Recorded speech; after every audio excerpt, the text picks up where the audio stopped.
സംഘപരിവാർ സമൂഹ മാധ്യമങ്ങളിലൂടെ പ്രചരിപ്പിച്ചുകൊണ്ടിരിക്കുന്ന തെറ്റായതും കളവായതുമായ ഒരു വാർത്തയ്ക്കെതിരെയാണ് ഞാൻ ഈ വീഡിയോ ചെയ്യുന്നത്.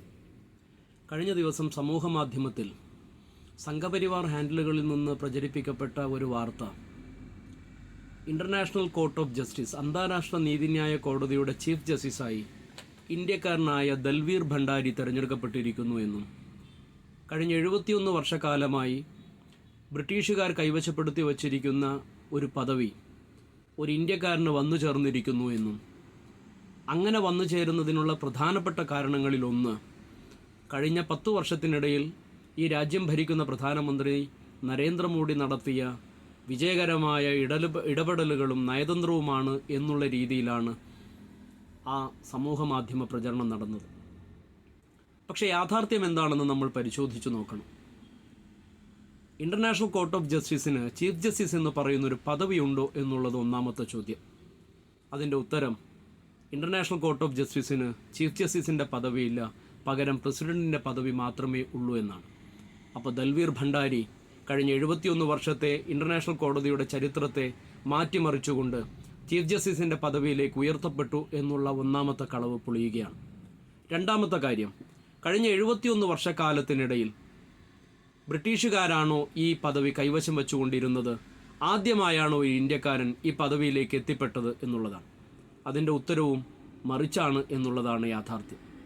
കഴിഞ്ഞ 71 വർഷത്തിനിടയിൽ ഒരിക്കലും ഇംഗ്ലീഷുകാർ മാത്രമായിരുന്നില്ല ആ പദവി കൈവശം വെച്ചതെന്നും ഇപ്പോൾ അതിൻ്റെ പ്രസിഡൻ്റായി തിരഞ്ഞെടുക്കപ്പെട്ടിരിക്കുന്നത് ജവാൻ ഡോനോഗ് എന്ന് പറയുന്ന ഒരു അമേരിക്കക്കാരിയാണെന്നുമുള്ളതാണ് യാഥാർത്ഥ്യം.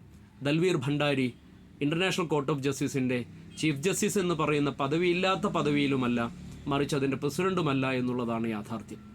രണ്ടാമത്തെ കാര്യം, ഈ 71 വർഷക്കാലത്തിനിടയിൽ എത്രയോ മറ്റു രാജ്യത്തു നിന്നുള്ള ആളുകൾ അതിൻ്റെ പ്രസിഡൻ്റായി തിരഞ്ഞെടുക്കപ്പെട്ടിട്ടുണ്ട്. ഇപ്പോഴുള്ള US പ്രതിനിധിക്ക് പുറമെ ഇതിൻ്റെ തൊട്ടു മുമ്പ് സൊമാലിയയിൽ നിന്നുള്ള അബ്ദുള്ള യൂസഫായിരുന്നു അതിൻ്റെ പ്രസിഡന്റ് എന്നുള്ളതാണ് ചരിത്രം. അതിനും തൊട്ടു മുമ്പ് ഫ്രഞ്ചുകാരനായ റോണി എബ്രഹാം ആയിരുന്നു അതിൻ്റെ പ്രസിഡൻ്റായിരുന്നു എന്നുള്ളതാണ് ചരിത്രം. അങ്ങനെ നോക്കിയാലും ഈ 71 വർഷത്തെ ഇംഗ്ലീഷുകാരുടെ ചരിത്രത്തിനിടയിൽ ഒരു ഇന്ത്യക്കാരൻ കടന്നു വന്നു എന്നുള്ളത് കൂടി പൊളിയുകയാണ് എന്ന് നമ്മൾ ഓർക്കണം.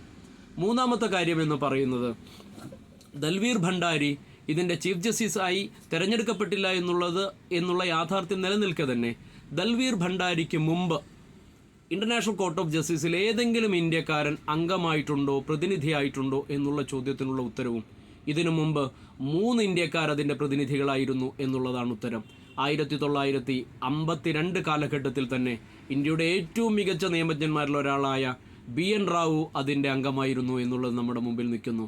അതിന് തൊട്ടു മുമ്പ് അതിനുശേഷം നാഗേന്ദ്ര സിംഗ് എന്ന്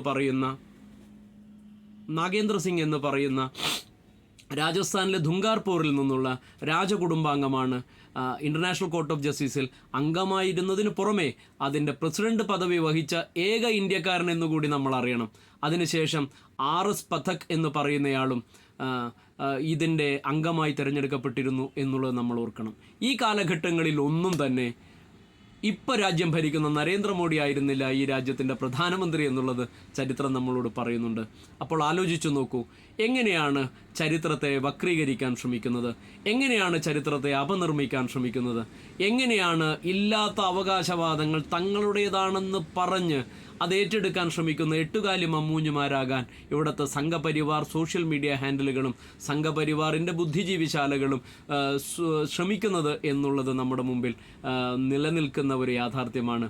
ഈ യാഥാർത്ഥ്യത്തെ തിരിച്ചറിയാനും ഇങ്ങനെയല്ല ചരിത്രമെന്നും ആ ചരിത്രത്തെ കണ്ടെത്താനും യഥാർത്ഥ ചരിത്രത്തെ കണ്ടെത്താനും നമ്മൾക്ക് സാധിക്കുന്നില്ല എങ്കിൽ പുതിയ തലമുറയോട് ഇവർ ആവർത്തിച്ച് പറഞ്ഞുകൊണ്ടേയിരിക്കും, നാളെ മഹാത്മാഗാന്ധി ഇങ്ങനെ ആയിരുന്നില്ല എന്നും, നാളെ പണ്ഡിറ്റ് ജവഹർലാൽ നെഹ്റു അങ്ങനെ ആയിരുന്നില്ല എന്നും, പട്ടേൽ അങ്ങനെ ആയിരുന്നില്ല എന്നുമൊക്കെ പറഞ്ഞ് ഈ നാട്ടിലെ പുതിയ തലമുറയെ തെറ്റിദ്ധരിപ്പിക്കാൻ ശ്രമിക്കും. മഹാത്മാഗാന്ധി ജീവിച്ചിരുന്നില്ല എന്ന് പോലും പറയാനുള്ള ഒരു വലിയ ചരിത്ര വങ്കത്തരം പോലും നാളുകളിലെ സംഘപരിവാർ ഹാൻഡിലുകൾ കാണിച്ചേക്കാം എന്നുള്ളൊരു യാഥാർത്ഥ്യത്തിന് മുമ്പിലാണ് നമ്മൾ നിൽക്കുന്നത് എന്നുകൂടി നമ്മൾ ആലോചിച്ച് നോക്കണം.